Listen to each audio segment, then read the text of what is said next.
Good morning, everybody.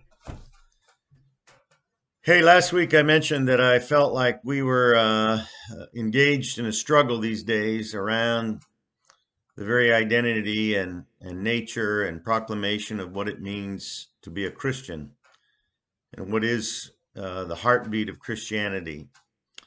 I think that the struggle is probably an ancient one in some respects, and yet I think why it's so prevalent right now is because of a couple factors, social media being one, the news cycle 24/7 being one, the alignment of a certain brand of thought called the religious right connected to politics in our country.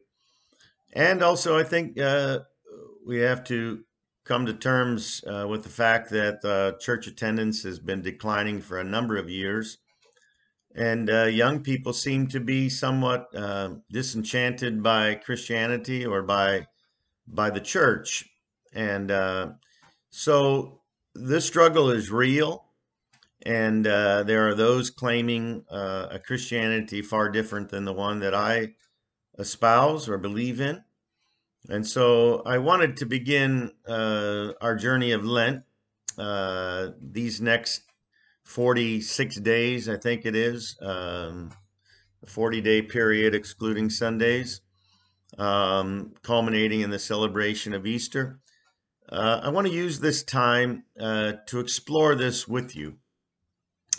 And what I'm going to do is lay out a little text piece with you this morning. It's an important text, as all texts are, I guess.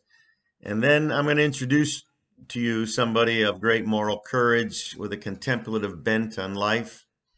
Um, a man known as the saint of the civil rights movement, a man who's one of his books, he wrote many books. One of his books, Jesus and the Disinherited, is a book that Dr. King carried with him wherever he traveled, one of two books, as I understand. A man of tremendous influence that you may or may not know much about. And I'm going to introduce him to you, and he is going to guide, and his theology is going to guide me over this Lenten journey with you, and as we explore the heartbeat of the Christian faith.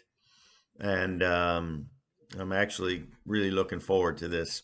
And I want to begin this morning by reading to you out of the book of Acts in chapter 17. Chapter 17 covers a narrative where the Apostle Paul, a man very urban in his makeup, who's comfortable in cities, is traveling through different towns in Greece, and he goes to the synagogues, and there he opens the scriptures with the people, and he is engaged in, again, trying to clarify the gospel message. And in part for Paul, part of that gospel message is the understanding that the Messiah must suffer and that he rose after that suffering. Um, and about the two-thirds part of Acts 17, after there's been turmoil in some of these towns, he is moved to the great city of Athens. And there he again picks up his modum operandi and goes to the synagogue to open up scriptures. But then there's something else happens. And trivia, I'm not sure what to make of this, is that in Acts 17, it says that as he debates these issues with the people, both in these towns in Greece, that his following, that people joined the Christian movement. And what's interesting and unclear to me is why it mentions twice that prominent Greek women joined the movement. So that's a little homework for you to help me understand that. But here, I'd like to read to you the text for this morning before we introduce you to the saint of the civil rights. Acts 17, verses 22 through 31. Paul then stood up in the meeting of the Areopagus. I think that's how you say it. It was both a place in Athens on top of a hill. It was also what the leading council in the city were called. So I don't know if it's the people or the place or a combination of both. And he said, "People of Athens, I see that in every way you are very religious. For as I walked around and looked carefully at your objects of worship, I even found an altar with this inscription, 'To an unknown God.' So you are ignorant of the very thing you worship. And this is what I am going to proclaim to you. The God who made the world and everything in it is the Lord of heaven and earth, and does not live in temples built by human hands. And this God is not served by human hands, as if God needed anything. Rather, God gives everyone life and breath and everything else. From one man, he made all the nations, that they should inhabit the whole earth. And God marked out their appointed times in history and the boundaries of their lands. God did this so that they would seek him and perhaps reach out for God and find God, though God is not far from any one of us. For in God we live and move and have our being. As some of your own poets have said, we are God's offspring. Therefore, since we are God's offspring, we should not think of the divine being like we think of gold or silver or stone, an image made by human design or skill. In the past, God overlooked such ignorance. But now God commands all people everywhere to repent. For God has set a day when God will judge the world with justice by the man he has appointed. And he has given proof of this to everyone by raising him from the dead. In verse 18, it talks about how Paul spoke the good news. We mentioned the idea of gospel a couple weeks ago. The gospel regarding Jesus and the resurrection. That's where the journey of Lent will end, and we'll get to that at the end. But this morning, I want to lay out before you from what this short passage says, which I believe is very foundational, fundamental, core, the heart of the Christian faith, of what it means to understand the gospel.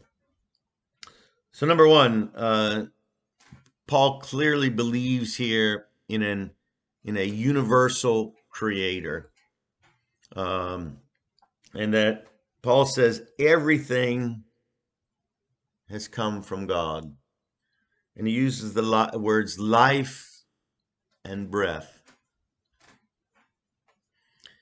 And so as I look out my window, as I am wont to do often, and look for and wait for and watch the birds in our feeder, and see the trees sleeping in winter, and wondering how in the world the fish don't freeze to death in the river.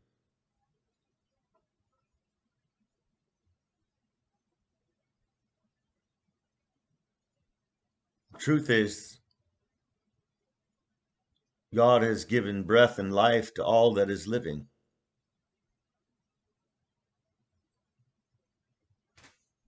And I am a part of that universal life, as are you.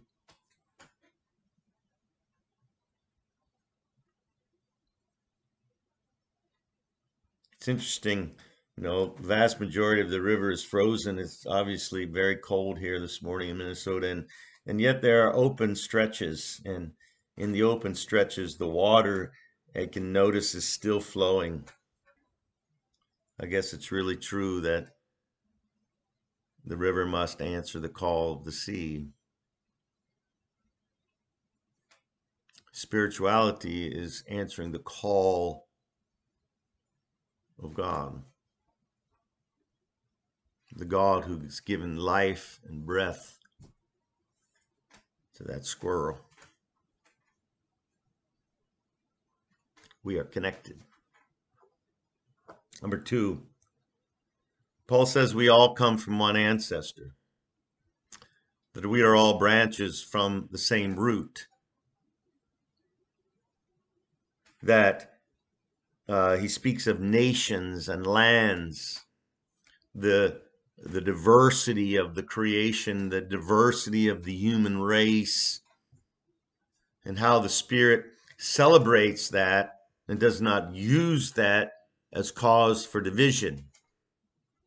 And nowhere, of course, does Paul ever embrace a colonial understanding that somehow whiteness is the standard and all other branches come from that. We have one ancestor. Now, I don't know if that's, physically, but it is spiritually true. We are brothers and sisters. God has given life and breath to all that is living. This must be the core foundation of our faith. Number 3, it says we all have our moment in history. Now is our time, your time, to answer the call of your life, as I must answer the call of my life. And we, as a church, as a community of faith in South Minneapolis, answer the call of our time.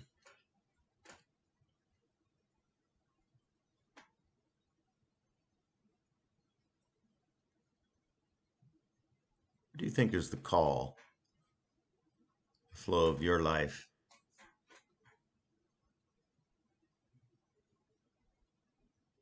Has there been a call that you've answered?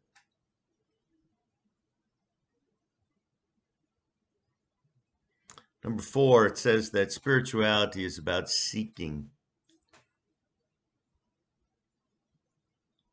And we know that those who seek find. And those that knock, the door is answered. That the finding is actually in the seeking. It's the heart of spirituality. And Paul says to find the voice of the one who is not far. Because the voice of the one who has given breath and life to all that is living is the voice that is within you. The true voice. Not far. Very close. And then what Paul does is he quotes a Greek philosopher, poet, by the name of Aratus, who lived 300 years before Christ. So in other words, Paul finds truth, perennial truth, in the poet, in the statement of Aratus, meaning that the Spirit was present long before the incarnation of the Jesus, of the Christ. And what Aratus says is this: for in the one we live and move and have our being. It's not an original thought from Paul. He is quoting. We live and move and have our being. In other words, there is no separation. There can be no separation. There can be the turning of one's back, but there can be no true separation from the one. Too much of religion is based on the idea of a transaction to create a bridge that connects again to the one that we are separated from.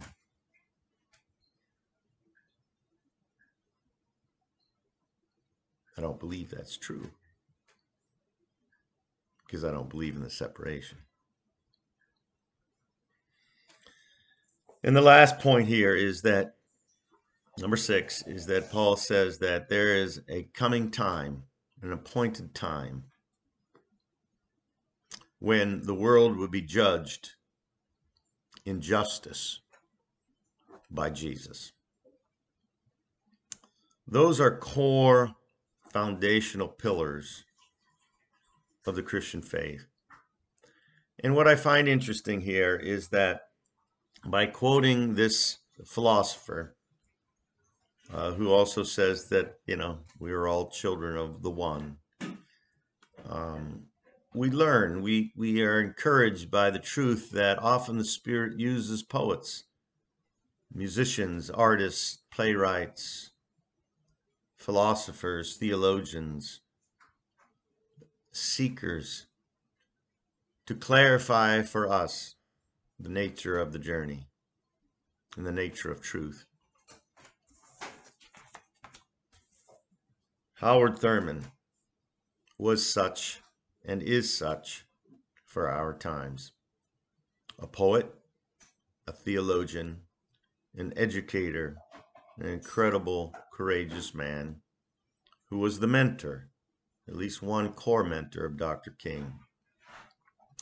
I'm going to end with one of his quotes, and then we'll watch a YouTube video to introduce his life to you.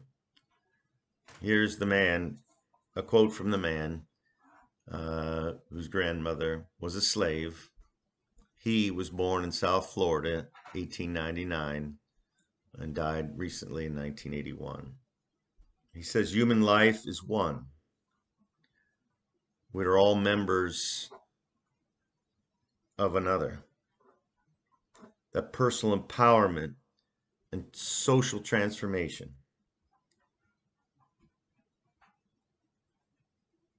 comes not only through policy and protest, but also through the ever deepening relationship with the Spirit in all of life."